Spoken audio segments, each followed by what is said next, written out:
Maju bersama, hebat semua. Ketemu lagi di channel Math Edu. Sebelum kita lanjut videonya, jangan lupa tekan tombol subscribe dan bunyikan loncengnya untuk mendapatkan notifikasi video berikutnya. Pada video sebelumnya, kita sudah tahu kenapa sampai dinamakan teorema Pythagoras. Nah, sekarang kita membahas perkembangan teorema ini. Ingat adik-adik bahwa teorema Pythagoras yang kita pakai sekarang berbeda dengan perhitungan ketika digunakan oleh orang di peradaban kuno atau ketika Pythagoras berhasil membuktikannya. Tapi biar adik-adik bisa melihat perbandingannya, sebaiknya kita mulai dulu dengan membuktikan teorema Pythagoras versi modern. Misalkan kita punya gambar seperti berikut. Maksud dari gambar ini adalah kita diberikan 4 segitiga siku-siku yang identik. Ada warna biru muda, biru tua, hijau muda, dan hijau tua. Di mana keempat segitiga siku-siku tersebut disusun sedemikian rupa sehingga membentuk suatu persegi besar dengan sisi A tambah B dan sebuah persegi putih dengan sisi di dalam persegi besar tersebut. Nah, sekarang kita ingin mengatur letak segitiga siku-sikunya sedemikian rupa sehingga kita mendapatkan dua buah persegi dengan sisi A dan sisi B. Caranya adalah kita geser segitiga siku-siku berwarna hijau tua dari kanan bawah ke kiri atas. Saya ulang. Jadi pertama kita geser segitiga siku-siku berwarna hijau tua dari kanan bawah ke kiri atas sehingga dia menempel segitiga siku-siku di berwarna biru muda. Kemudian kita geser pula segitiga siku-siku berwarna biru tua dari kiri ke kanan.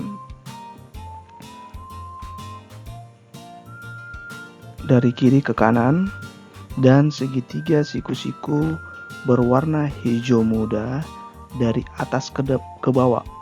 Sedemikian rupa sehingga keduanya saling menempel. Nah, dari proses tersebut kita mendapatkan gambar sebagai berikut. Dari gambar gabungan kedua persegi di atas, terlihat bahwa kita hanya menggeser segitiga siku-siku berwarna biru tua, hijau tua, dan hijau muda. Itu berarti luas persegi luar dengan sisi A tambah B baik sebelum maupun sesudah pergeseran segitiga siku-siku adalah sama besar. Secara matematis kita bisa bilang bahwa seperti ini. Luas persegi sesudah sama dengan luas segitiga sebelum. Jadi luas persegi sesudah itu kita peroleh A kuadrat ditambah B kuadrat ditambah 4 kali luas segitiga siku-siku sama dengan luas persegi sebelum, yaitu C kuadrat ditambah 4 kali luas segitiga siku-siku. Langkah berikutnya, kita kurangkan kedua ruas persamaan di atas dengan 4 kali luas segitiga siku-siku. Jadi kita kurangkan ya seperti ini sehingga kita dapatkan persamaan seperti ini. A kuadrat ditambah B kuadrat sama dengan C kuadrat. Baik adik-adik, itu tadi tentang teorema Pythagoras modern. Sekarang kita masuk pada perbandingan teorema Pythagoras yang versi awalnya. Pada versi modern, kita biasanya menafsirkan teorema Pythagoras sebagai relasi antar panjang dari sisi segitiga siku-siku. Namun Pythagoras menafsirkan teorema awal ini sebagai relasi antar luas persegi atau bujur sangkar yang terbentuk di setiap sisi sisi segitiga siku-siku. Mari kita lihat gambar berikut. Dari gambar berikut adik-adik, kita dapat menyimpulkan bahwa dalam suatu segitiga siku-siku, jumlah luas dari masing-masing persegi yang terbentuk dari sisi-sisi yang saling tegak lurus sama dengan luas dari persegi yang terbentuk dari sisi miringnya. Walaupun cara kerja teorema Pitagoras modern dan Yunani kuno itu berbeda, tetapi tetap menghasilkan persamaan A kuadrat ditambah B kuadrat sama dengan C kuadrat. Baik adik-adik ya, sampai di sini video pembelajaran kita. Jangan lupa subscribe, like, dan komen untuk pengembangan channel ini. Pada video sebelumnya, kita sudah tahu kenapa sampai dinamakan teorema Pitagoras. Nah, sekarang kita membahas perkembangan teorema ini. Ingat adik-adik bahwa teorema Pitagoras yang kita pakai sekarang berbeda dengan perhitungan ketika digunakan oleh orang di peradaban kuno atau ketika Pitagoras berhasil membuktikannya. Tapi biar adik-adik bisa melihat perbandingannya, sebaiknya kita mulai dulu dengan membuktikan teorema Pitagoras versi modern. Misalkan kita punya gambar seperti berikut. Maksud dari gambar ini adalah kita diberikan 4 segitiga siku-siku yang identik. Ada warna biru muda, biru tua, hijau muda, dan hijau tua.